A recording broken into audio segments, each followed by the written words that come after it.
What's up guys, on se retrouve pour le deuxième épisode, la deuxième vidéo de partir seul en Australie. Je suis trop content de vous retrouver. La première vidéo était il y a maintenant plus de 3 mois. Il fallait que je me laisse un peu de temps pour découvrir la vie ici, rencontrer les gens, découvrir le mode de vie australien tout simplement. Les gars, je vais tout vous raconter sans langue de bois, sans filtre, les moments de joie, les moments difficiles parce que les gars, il y en a eu. Quand tu pars à l'autre bout du monde, en Australie, à 17 000 km de chez toi, seul, sans aucun repère, dans une langue différente, il n'y a pas que des bons moments et tu signes pour le full package. De toute façon, tu n'as pas le choix en fait. On va remonter maintenant 4 mois en arrière, le jour du départ. C'est un jour qui a marqué ma vie et c'est pour ça que c'était important pour moi de vous le raconter. Jeudi 27 février, 14h20, aéroport Toulouse-Blagnac. Je suis accompagné à ce moment-là de mon père, de ma mère et de ma soeur. Dans les premières minutes où on est tous ensemble, on se dit ça y est, c'est le moment. On va se boire un dernier petit café tous ensemble. Tout le monde est super souriant. Mais en réalité, quand tu regardes tes parents dans les yeux, tu sais qu'au fond d'eux, il y a une part d'appréhension. Il y a déjà même peut-être une part de nostalgie qui se crée. Tu pars à l'autre bout du monde, à partir de ce moment-là, il n'y a pas de retour en arrière. Ou alors le retour en arrière, il prend plus de 35 heures, il coûte plus de 1000 euros, c'est assez compliqué. On s'installe pour ce dernier café, on discute, on rigole. C'est l'heure maintenant d'embarquer. Alors, on se lève, je demande à ma soeur une petite photo dans l'aéroport pour Insta. Très important les gars, c'est vraiment là que le chemin vers la porte d'embarquement commence. Tu peux plus reculer. Et à vrai dire, dans ce moment-là, t'as pas vraiment envie de reculer. Tu es au début d'une aventure qui va marquer un des plus gros tournants dans ta vie. J'étais super excité à propos de ça et j'étais vraiment confiant parce que je savais que je faisais le bon choix. Je savais pourquoi je le faisais. J'avais pas beaucoup d'argent en poche, mais simplement la volonté de découvrir de nouvelles choses, de rencontrer d'autres personnes, d'apprendre l'anglais, me challenger, pousser mes limites. C'était un mix de toutes ces choses qui faisaient que j'étais devant cette porte d'embarquement ce jeudi 27 février à Toulouse. C'est les dernières embrassades à ce moment-là avec ta famille. On se dit qu'on va faire attention chacun de notre côté et c'est le moment. Tu valides ton billet, tu regardes ta famille une dernière fois et non, tu es seul face à toi-même. Tous tes repères, à partir de maintenant, tu les balayes. Et pour la petite anecdote, les gars, c'était la première fois que je prenais l'avion seul. C'était une expérience quand même qui était assez intéressante. Tu vois. Je savais juste qu'il faut enlever ta ceinture quand tu arrives au portique. J'embarque, je m'installe dans l'avion. Je me dis, ça y est, j'y suis. Et c'est que le début d'un long voyage. 35 heures séparent Toulouse et Sydney. J'avais jamais fait ça. Commence un petit peu à anticiper toutes les futures étapes auxquelles tu vas être confronté. Et donc comment est-ce que ça va se passer? Est-ce que je vais me faire des collègues? Est-ce que l'anglais ça va pas être un dégât? En vrai ça va être un dégât mais je dois passer par là. Mon niveau d'anglais avant de partir était approximatif pour ne pas dire éclaté au sol. Je maîtrisais quelques mots du style house, kitchen, des phrases plutôt complexes du style I was born in Aix-en-Provence. Concrètement un niveau A2, le niveau qui est attendu à la fin du collège. J'avais quand même pris soigneusement le temps de regarder quelques séries en anglais, bon, sous-titrées, pas chez un ouf non plus. Moi aussi j'étais fier de moi.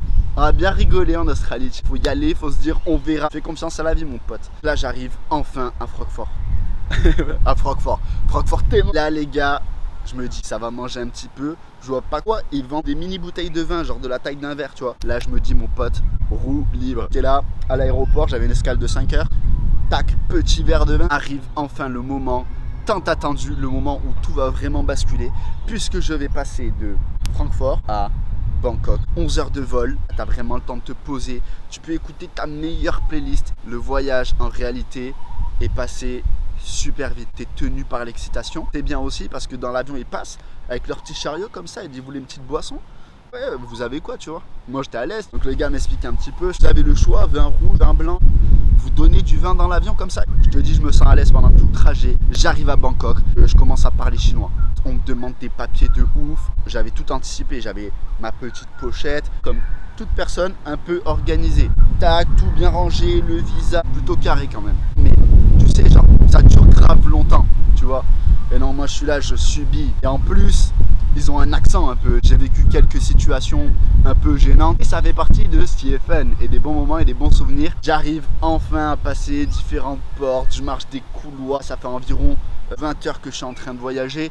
Voilà, ça y est, hein, t'es bien dans le truc, tu vois, c'est vraiment l'immersion totale. Jusqu'à ce que, à un énième contrôle de passeport, il y a une fille qui fait tomber, c'est vrai ce que je vous raconte, elle fait tomber un papier mais elle ne le remarque pas. Et donc moi, gentleman, je me baisse et je lui tends le papier, tac.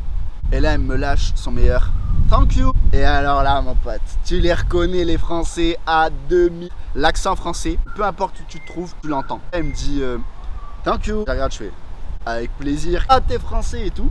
Là, j'étais trop content d'avoir trouvé des Français parce qu'en réalité, elle était avec un de ses amis. Juste à elle, ils partaient ensemble pour quelques mois en Australie. Trouver un mini repère quand tu es déjà à Bangkok, bah, ça fait plaisir. Le temps d'attente est passé beaucoup plus rapidement puisqu'on a pris le temps de parler, d'échanger à propos de nos projets respectifs en Australie et c'était super agréable. C'est maintenant le moment de faire Bangkok, Sydney, dernière ligne droite. On est reparti pour 10 heures de vol, mon pote. Mais là, t'es rodé. Tu sais que c'est la dernière ligne droite, tu te sens bien. Donc, tu rentres dans l'avion, meilleure playlist, tac, tu te régales. Tu commences à essayer de lire, mais en fait, ouais, flemme. Tu regardes un ou deux films, on te resserre un verre de vin. Mais arrêtez. Bref, on arrive à Sydney après 35 heures de voyage. Les gars, trop content. Là, tu dis, ça y est, je sors de l'aéroport, c'est bon, ma new life, elle commence, gros. Ah non, t'as les douanes, gros. Et il y a au taquet d'attente. Là, j'en ai encore pour 5 heures. Tu vois la queue, tu fais, ah. Plus, t'as ce stress de te dire, mais est-ce qu'ils vont trouver un truc sur moi? Tu sais jamais, ils peuvent toujours trouver un truc. T'as l'impression, on t'a mis une dinguerie dans le sac. Enfin arrive ton tour. Bah, comme t'avais rien pris de ouf, bah, ils trouvent rien. Bah, tu passes la douane et là, t'es dans l'aéroport de Sydney. Plan d'action en marche. Carte SIM prépayée pour avoir le numéro australien. Ah mon pote, on va pas en voyage 2 semaines. Là, on s'installe. Deuxième chose que j'ai fait après la carte SIM, j'ai couru dans les toilettes, j'ouvre ma valise, je sors ma trousse de toilette, lavage de visage, brossage dedans, t'enlèves le t-shirt, tu te savonnes sous les bras, là, tu te fais la totale, sors de 35 heures d'aventure mon pote, t'as pas compris toi en fait, c'est la première chose à laquelle je pensais. Ensuite, gros café, donc tu changes un peu d'argent, tu touches tes premiers dollars, t'es là, c'est beau ça, hein. T'as du cash sur toi, tu fais, ça sent bon et tout, bref, t'es super content. Sors de l'aéroport, waouh, grand soleil, 28 degrés, et maintenant comment je vais jusqu'à mon logement? J'essaye de suivre un peu les gens, la foule. Là, je vois une grosse masse qui attend un bus. Je me dis, ça, c'est mon bus. Ça, c'est le bus qui se casse de l'aéroport. Juste en centre-ville, après, j'avise. Tu vois, c'était ça mon plan. Là, je prends le bus. Je m'assois à côté d'une dame un petit peu âgée et tout. Moi, tu vois, pas très à l'aise en anglais, donc j'évite de trop la regarder, de trop faire la discussion. Et là, elle me dit, vous êtes jeune et tout. Vous venez d'arriver, du coup, en Australie. Je dis, ouais, I'm from France. Tu vois, à couper au couteau, gros. Ah, je parle avec cette dame. Et donc, elle me met à l'aise, on discute. Elle voit que mon anglais n'est pas excellent, mais pour autant, on arrive à avoir une petite discussion. Je suis ma première collègue. Et là, elle me dit, et là, tu vas où, tu vois? Moi, je dis, je vais dans le centre-ville de Sydney. Du coup, elle me dit, bah, pourquoi t'es dans ce bus? Pourquoi il va où ce bus, tu vois? Elle me dit, non, ça c'est le bus trans-aéroport, juste qui va d'un côté de l'aéroport à l'autre côté de l'aéroport. Tu te déplaces juste dans l'aéroport. Donc là, un peu déçu, tu vois. Donc je descends de l'autre côté de l'aéroport. C'est le début de la galère. Je demande à des gens en anglais, ils comprennent pas. Enfin, on me dit une sorte de train, de métro que tu peux prendre pour aller jusqu'au centre-ville de Sydney. Moi, je me dis, let's go, je prends le train. 20 $. Ouais, c'était un métro à 2 €. Frérot, c'est 20 balles. Je le prends parce que de toute façon, bah, j'ai pas le choix. Arrive en centre-ville de Sydney. Et là, je me dis, waouh, la ville, c'est magnifique. Je te rappelle que là, je suis avec ma valise de 25 kg. Je suis pas là non plus à me dire, ouais, vas-y, je vais visiter tout Sydney cet après-midi. Là, ma priorité à ce moment-là, c'est de rejoindre le logement. Je garde les moyens d'aller jusqu'à mon logement qui est une auberge de jeunesse. C'est là que je me dis, je vais rencontrer plein de jeunes. Je prends le bus. What the F. Il s'est passé trop de choses à partir de ce moment-là. Et tu t'en doutes, je peux pas tout te raconter dans cette vidéo parce que sinon ça serait un film. Ok mec, donc va falloir attendre l'épisode 3. Dis-moi en commentaire gros si tu veux l'épisode 3, si ça t'a chauffé cet épisode 2, ce que tu as envie de voir aussi dans les prochaines vidéos. Si tu as kiffé, tu as passé un bon moment, tu peux liker, t'abonner à la chaîne parce que c'est que le début mon pote. Tu peux aussi en parler à un ami qui t'a déjà parlé d'aller en Australie ou partir seul à l'autre bout du monde. Bref les gars, c'était un plaisir de faire cette vidéo, je me suis régalé, il y a plein d'autres qui sont à venir, j'ai trop de choses à vous raconter les gars, c'est trop. On se dit à la prochaine,